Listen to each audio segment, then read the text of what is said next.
Кан Кварча, Шсока Каля и Хына Думава объявлены в федеральный розыск. По информации УВД города Сочи возбуждено уголовное дело о разбое, совершенном на территории Абхазии в отношении граждан России. Преступление, как сообщается, было совершено группой лиц с угрозой применения насилия и использованием предмета, применяемого в качестве оружия. Ущерб оценивается в 1,9 миллионов рублей. И это последствия именно того инцидента, который произошел в одном из офисов на улице Абазинской в преддверии муниципальных выборов. А что за 1,9 миллионов рублей? Это вот сообщалось о том, что после данного случая в офисе пропали денежные средства. Также, как сообщается, в ближайшее время эти лица будут объявлены в международный розыск по линии Интерпол. Зимой этого года уже был подобный случай, когда Следственный комитет России возбудил уголовные дела в тот момент, когда были угрозы гражданам России на территории Абхазии. А сейчас их объявили в розыск вообще по самой высокой ступени. То есть и федеральный розыск, и международный по линии Интерпол.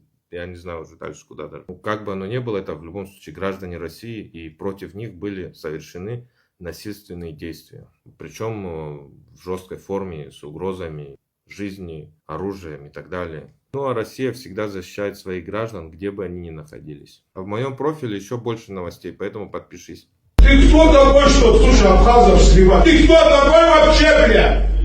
Ты кто такой? Откуда взялся?